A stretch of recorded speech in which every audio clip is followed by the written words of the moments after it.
On page 52, you have a couple of problems to do. I want to give you a hand with these. The goal of the problem is to find the Jacobian matrix of a function. And the Jacobian of a function is written where we take the gradient of each of the output functions. So this is a function from Rm to Rn. And over here, you can think of there being n different functions, and what I'm going to do is I'll take the gradient of each one and list them in the rows of a matrix. So the thing that's tricky about this problem is we're asked to find the Jacobian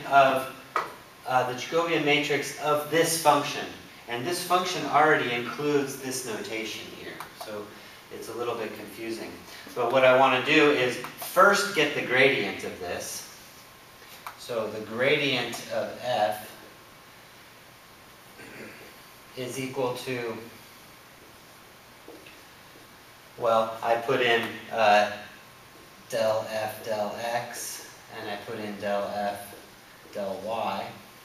And these two things are functions in and of themselves, and they are functions of these two variables. In this particular problem, the derivatives are just constants. So in this case, I get a 3 and a 4. It should be x1 and x2. So the derivative with respect to x1, I get a 3. This is a constant, so it's 0. And vice versa. When I do x2, this is a constant, so it's 0, and I get a 4. Okay, now to compute the thing they want is I want to find the Jacobian of this function. So essentially what I'm doing is I'm finding, if I had a function f, then I find this nabla f. In this case, I'm computing the gradient of the gradient, or the nabla of nabla f. You can rewrite that as nabla squared f if you choose. But basically what that is it's a matrix, and I put the gradient of the first function, in that case it's 0, 0. And I put the gradient of the second function. I take the derivative with respect to x1 and x2, both of 0. So this is the matrix, the Jacobian matrix of the gradient. It's right here. Okay, let's look at part B. This one's not so interesting because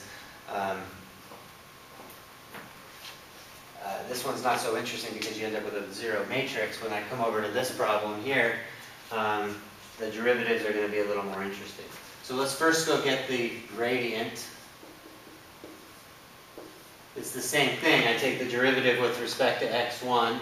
So let's get these over here. So f x1, that's going to be 5x1 minus 7x2 times the derivative of the top with respect to x1 minus 3x plus 4x2 times the derivative of the bottom with respect to x1. That's a 5. And then all over 5x1 minus 7x2 squared, quantity squared. So we can clean that up a little bit. I get a 15x1 minus 15x1. So that's 0. And then I get a negative 21x2 minus 20x2. So that's negative 41x2 over 5x1 minus 7x2 squared. Okay, that's my fx1. Fx2 is 5x1 minus 7x2 times 4 minus 3x1 plus 4x2 times the derivative of the bottom with respect to x2, which is negative 7, all over 5x1 minus 7x2 squared. So if we clean that up, what I get is I get a 20x1 and another 21x1, so that makes 41x1. I get a negative 28x2 plus 28x3. I need to make a correction. That's correct. Okay, so 41x1 over 5x1 minus 7x2 squared. Okay, so that is the gradient. I'll put that in. Negative 41x2 over 5x1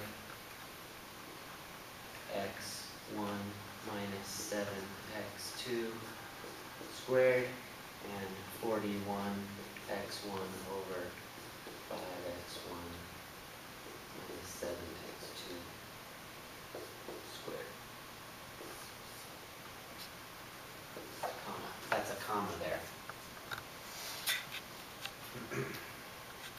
Okay, now we're in a position to do the problem that we were asked to find. We want to find the Jacobian matrix of the gradient. So this is a function, and there's an f1 here and an f2 here. And so when I get the gradient of the gradient, or the Jacobian matrix of the gradient, that's going to be a matrix where I put delta f1 or nabla f2. So now what I need to do is I need to go and get the gradients of these two functions.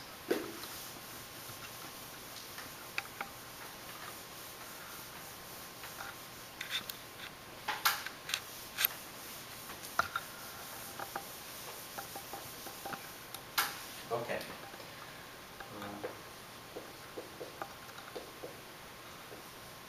So that's del f1, del x, del f1,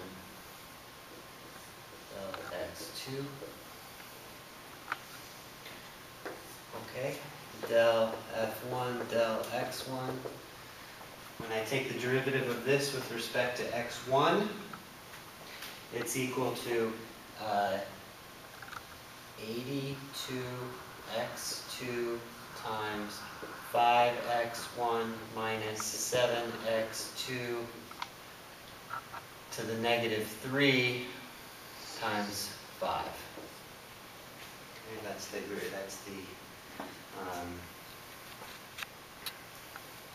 derivative. Okay. Del f del x2, del f1, we're doing the derivative of the first function with respect to the two variables. When I take the derivative of this with respect to x2, I get 5x1 minus 7x2 squared times negative 41 negative 41 plus 41x2 times the derivative of the bottom, which gives me 2 times 5x1 minus 7x2 times negative 7, all over 5x1 minus 7x2, quantity to the 4th power. Okay, I'm not going to completely simplify this, but I will tell you that what you want to do is factor out this 5x1 minus 7x2 and cancel one of these to get a simpler version. Okay, so we're going to take that and put it right here. Then we're going to have del f1, del x1, and then del f1, del x2 there. And I'll leave it for you to find del f2. That's going to be del f2, del x1, del f2, del x2. So you get those two and you put them right here to complete the problem.